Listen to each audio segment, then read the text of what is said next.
Conspiracy theories. Theories about conspiracies. It just sounds nuts just to say all that. What's sad is a lot of the time it isn't a theory. Well, sure, you're guessing, but you're hitting the mule on the donkey, and it's just the moon landings. Wow. What BS. 9/11. Holy shit. The big ones.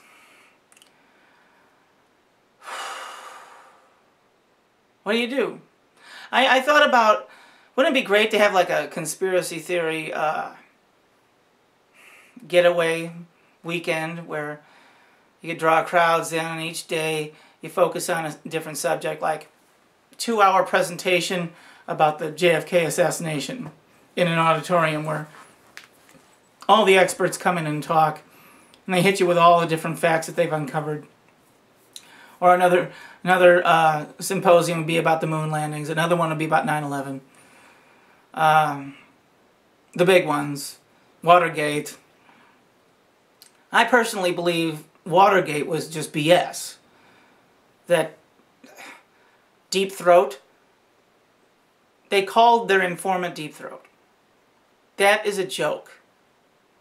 See, with all of this kind of stuff, the purpose of them is to see how stupid people are. Because once they have that data, they can just have the confidence to go further with their nuts crap.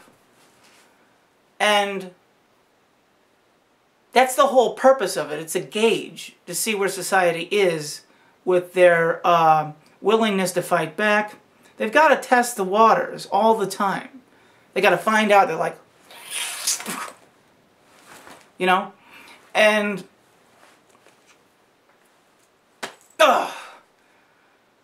those moon landings really screwed up everybody.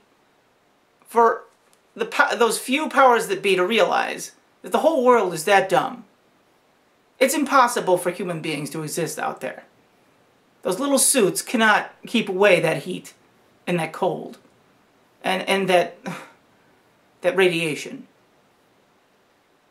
You know, common sense just does not occur with people that are talking about the rocket ships in the moon. You need oxygen. You need all kinds of things. A human being cannot exist outside of the realities of the planet. The very gravity of the planet keeps you in check. You take yourself out of that, your body screws up, you shut down. We are plugged in to the planet's energy. It's no different than pulling a plug on a machine. You take a person away from the planet, they die. Period. It's just impossible. Not to mention the tremendous changes in temperature on the moon. And whatever the moon really is. You know, we look up in the sky and we see the same portion of the moon no matter what. It doesn't move. Nobody can explain that. Nobody can explain why the moon doesn't crash into the planet. And why it does what it does. The moon is one big giant piece of disinformation. And it's frightening to think about what it really is. But we did not fly there. A human being cannot exist there. There's the Van Allen belts that'll kill you. Just all the stupid stuff. You don't even have to get into the details about that. But wow. They convinced the whole world that that happened, and they bought it hook, line, and sinker. That's the scary part. Everyone thinks, you know, human beings are the end-all with intelligence. No way. We are animals, idiots that can talk. And only a few of us can see that that's a film set. Unfortunately. God, every part of it. It's like they're daring us. They're daring us to bust them. They basically show us. They're like, here, here. This is what we're doing to you. Here, bust us. Come get us. And we don't. They give us all we need. 9/11 right in front of everybody. Oh, we're guilty. We're criminals. Ah! I'm just doing stuff with my hands in these videos. Ah! You know, here's all these birds and kind of thing. Like, so if I talk like this. Okay, so 9/11, we got Building 7 coming down, an obvious controlled demolition, and nobody does anything. You would think that all of New York would get together as a solid committee and you know, file class action lawsuits. You would think entire states would boycott taxes because there's the proof that the government is just a rogue criminal group that's taking our money every year. And you would think that people wouldn't want to give their money to criminals when they obviously are. And that's all that's going on. And if we all worked together and said, no, you can't have our money, they wouldn't get it. And they can't kill us all, and they need us in the end. And that's how we could win. But that's not what happens.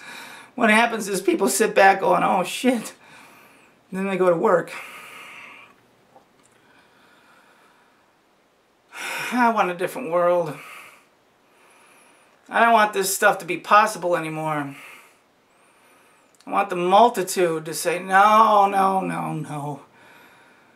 Get these people out of government, get us back to the Republic. Terrorist attacks don't happen because people aren't that bad. These few people in power are that bad, but the people themselves are not that bad.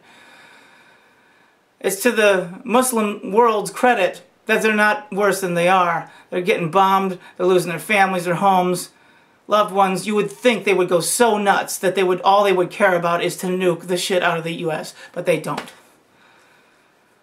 People are so much better than all this talk gives them credit for. The Muslim population, whether you agree with the religion or not, is a beautiful group of people. You ever watched a moment of prayer at Mecca when they're bowing in unison in the act of submission? That is beautiful. That's gorgeous. Human beings living a culture that is comforting, and the togetherness that's established. It's an energy that is just so heavenly. And to attack that and suspect that is just, I mean, that's pinnacle of human society. When you can get people